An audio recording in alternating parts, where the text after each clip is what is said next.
This here is the Samsung Galaxy Tab A 10.5 2018, and if you look closely, you will notice that it is as long as its name. It has a tall 10.5-inch display and is available at a time when tablets have lost a lot of market share.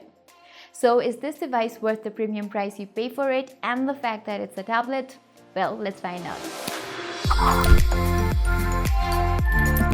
The new Galaxy Tab A is huge. It's 10.5-inch tall. It comes with a plastic bag that has a different feel to it.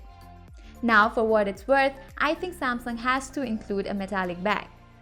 This year's iPad 9.7 also falls under the same price bracket, but it has a solid build with a premium metallic bag. The Full HD resolution on 16:10 aspect ratio is ample as the videos are crisp and vibrant and the colors really pop out. But as a manufacturer of Super AMOLED displays, Samsung has included an IPS LCD panel, which is quite strange. The bezels on the sides are quite huge, and I would have really liked it if Samsung had included a home button here. With the large footprint, the Tab A is difficult to use without the home button. And it's probably due to the lack of home button as to why there is no fingerprint scanner on the device. Yes, you do get facial recognition feature, but for that price, I easily expected a fingerprint scanner. Another area where the tablet falls behind is in the performance front. It houses the Snapdragon 450 chipset with 3 GB of RAM. Compare that with the A10 Fusion of the latest iPad, you will notice how much the 450 falls behind. Take these benchmarks for example. The Tab A falls behind, and you can see that in real-life performance.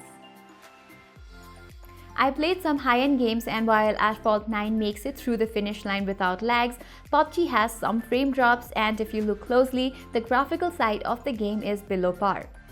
Overall, the performance is a tad bit slower and the app openings take a little bit of time. I also have to talk about storage here. At a time when even budget smartphones are providing 64 GB of memory, the Tab A only offers you 32 GB.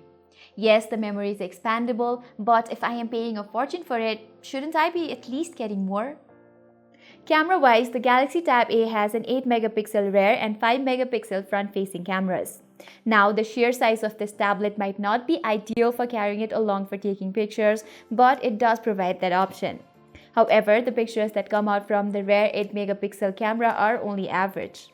They have good sharpness, but maybe Samsung could have worked to make it more colorful. During nighttime, the images are just bad. They are grainy and noisy. There is no details and sharpness in the images as well. The 5-megapixel camera on the front takes decent social media ready selfies. The color accuracy is not that great and they look a little dull to the eyes. The video calling is just about average, nothing extraordinary here. However, it's not all bad with this tablet. There are quad speakers on this device, 2 at the top and 2 at the bottom. And these speakers give off stereo audio of top quality. I have loved watching movies on this device and listening to some bass-heavy songs.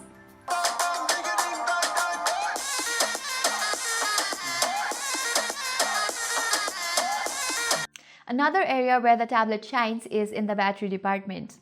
The battery lasted for more than 2 days on normal usage, and if you happen to watch a lot of movies or videos, it will give you around 10 hours of time.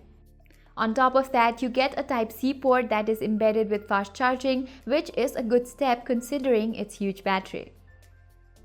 To conclude, the Galaxy Tab A 10.5 2018 has a good display, top quality speakers, and a very good battery life. But except for these 3 things, this device does not shine much. And the fact that Samsung has overpriced it does not help much. It does not really make sense as to why Samsung has included low-end features in this pricey device. It could have been much better if it had included a better processor, as we tend to multitask a lot in tablets. So as for now, I think Samsung should decrease the price of its tablet if it wants it to fare well.